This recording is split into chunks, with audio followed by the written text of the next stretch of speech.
Okay, and thank you for tuning into this tutorial to explore options for an uncertain post-pandemic world. Everybody's become aware that life, once the COVID-19 pandemic has abated, will probably not be the same as that before it. Apart from health-related matters, it's now apparent that a host of secondary, tertiary, and more side effects are likely to occur.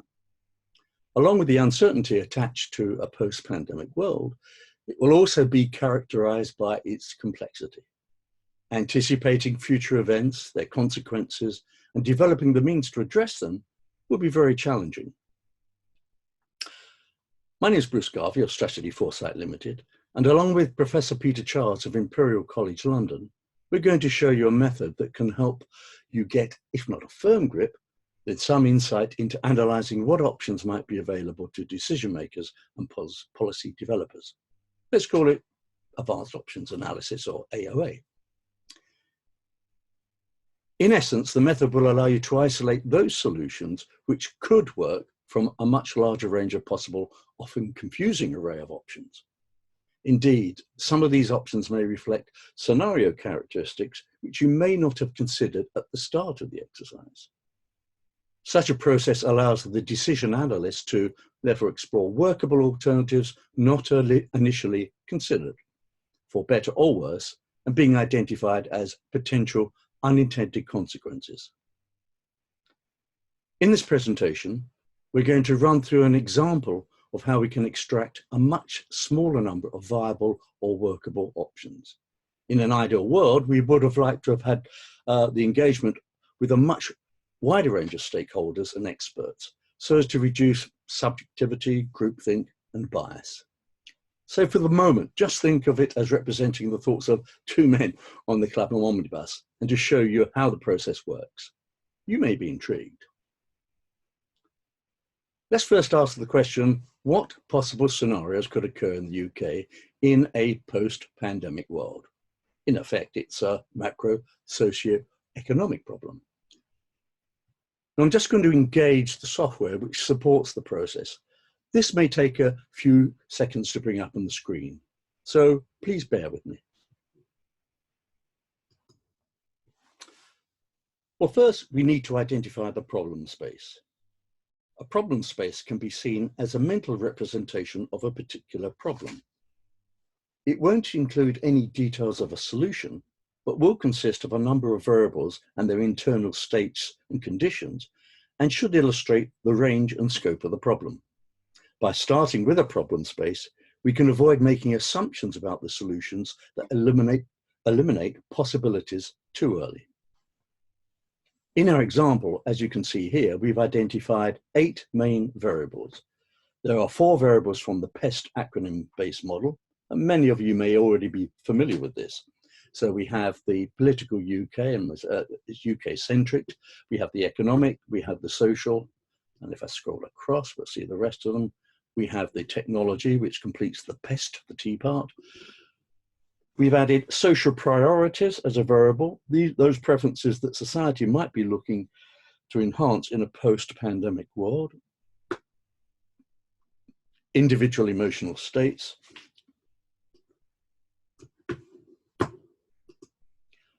Other global catastrophic risks. And we have a time horizon across which different scenarios could play out.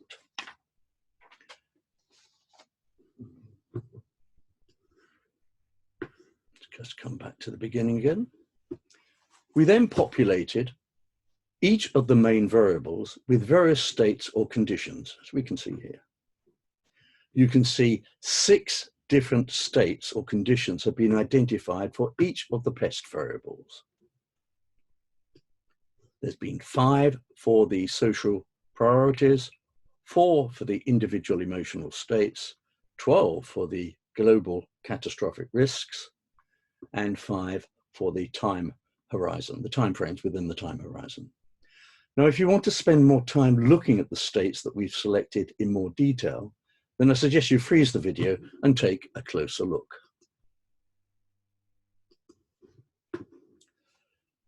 This problem space has now generated over 1.5 million possible configurations.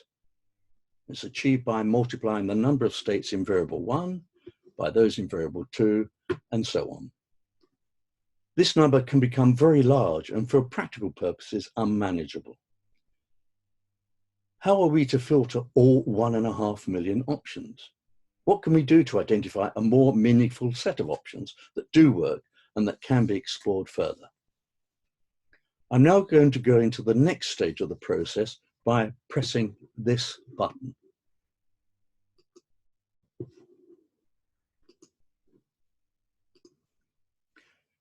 This part of the exercise is called pairwise analysis. The program transforms the problem space into a matrix where we can check to see if any one state, which is here, within one variable is consistent or compatible or can live with every other state within all the other variables. So what about if we compare the economic state boom growth with a political options accelerated Keynesianism? Thus, for example, we've decided that an accelerated Keynesian option economic outcome is not really likely if we return quickly to boom growth, rapid recovery situation. The rationale being that such an outcome is unlikely to change established political policy and dogma within the ruling Conservative Party. It'll be a return to normal. As this argument is deemed by us as not feasible or compatible, we identify the inconsistency as a red cell, as we see here. This pairwise process allows the model to isolate only configurations made up of all the different states in a variable set, and where every pairing within a configuration has no inconsistent red cells. You don't actually need very many X's to discard the majority of the configurations in the original problem space. In our example, we've selected 253 paired cells as being inconsistent out of a total of 1,073 pairs in the matrix, or 23.5%. So what do we do now? Well, we want to see how many configurations are left after we've carried out the exercise to identify inconsistent pairs. So we'll click on this compile button,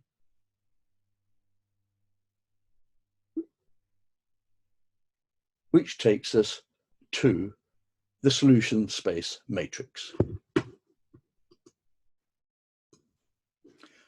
Compilation, which extracts all those configurations which have inconsistent pairs, reduces the original problem space by 99.8%, so that we end up with just 3,448 solutions, down from over 1.5 million.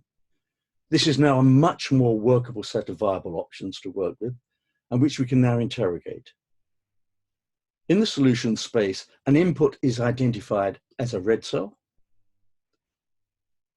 and a blue cell is an output.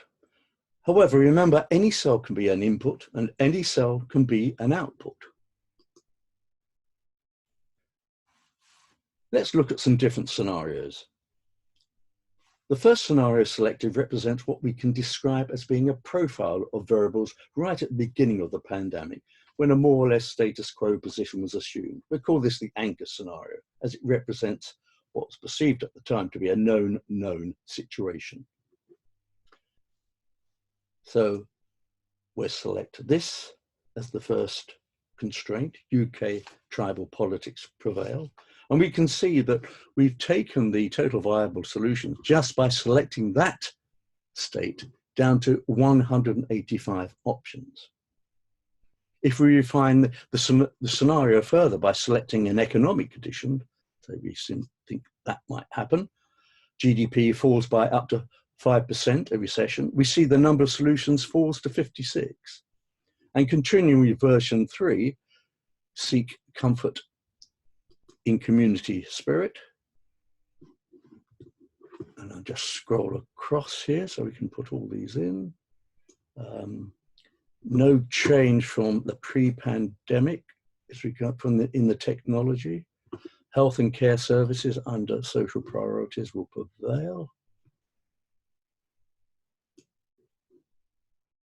And here we go for life. Well, we seek improved well-being, because there would have been some impact of the pandemic. We still want to look a well-being due to fragility, and we'll select that one. Now, from this list of global catastrophes, we'll go with the COVID-19 second surge, and we've got the time horizon here. We've got this as an actual scenario.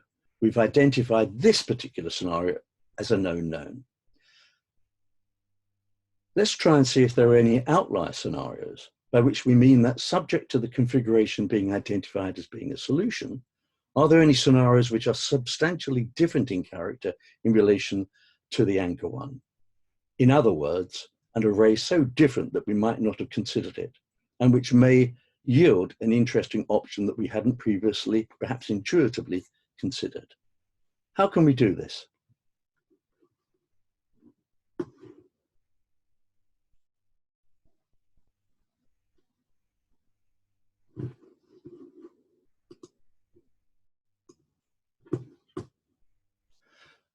We can freeze the anchor scenario, which turns the configuration cells to purple by pressing this button here.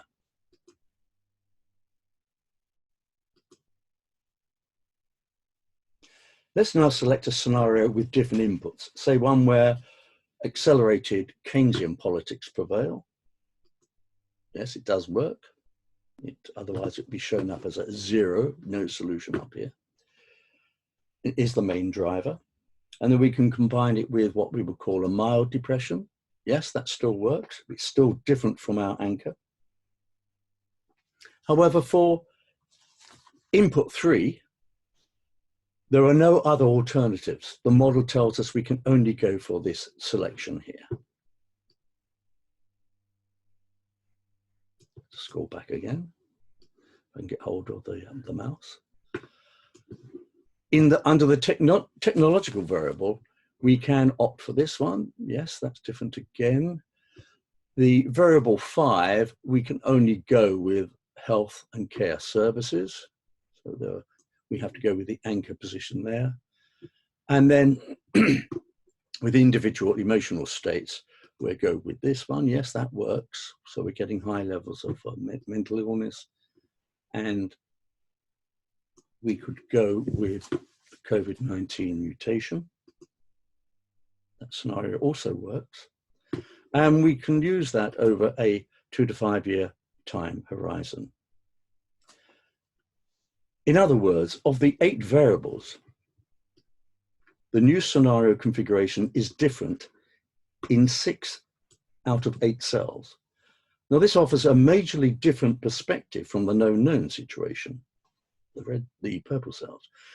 You may not like it, but understand that as a possible solution, it can work as an option and thus provide additional insights for decision makers and planners.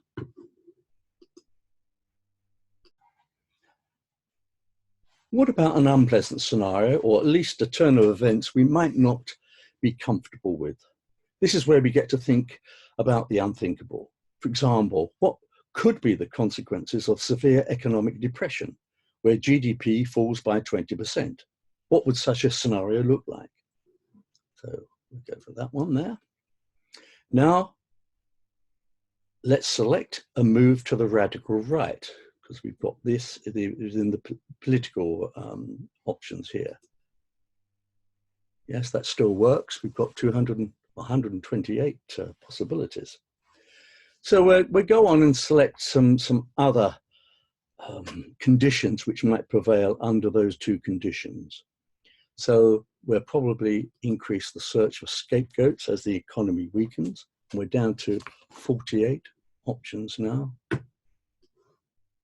Just scroll across. We'll still go with remote access because of more surveillance, and in line with more surveillance and policing as well, so we can select that, and these are still viable. So we've still got 16 options here. We'll seek improved well-being due to the fragility. People become, more aware, more self-aware of their own security, and they'll be more concerned. And Of the risks, I'm going to select new forms of terrorism. These are highly unstable times. No one really knows what could happen. And there could even be, with a hard right party, agent provocateur to actually accentuate the situation. So we're going to go with that one. And on the time horizon, we'll go with 2 to 5 years. This solution works. It's not particularly savory, but it's shown as a viable possibility under the right conditions, unless.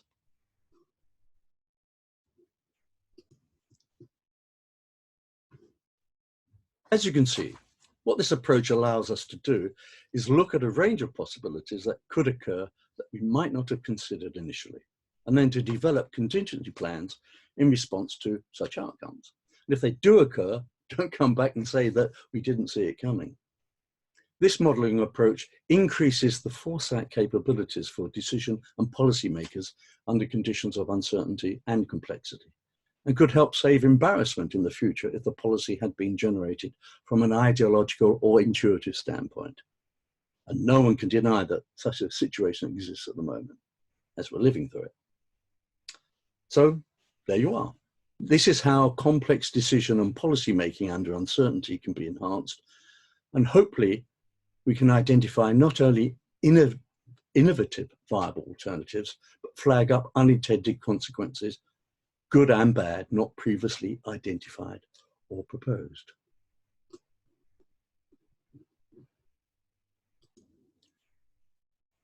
Thank you for watching. And if you'd like to know more about the model and its methodology, or have a go even, please contact me at garvey@strategyforesight.org. And more information about what we do can be found at our website, www.strategyforesight.co.uk.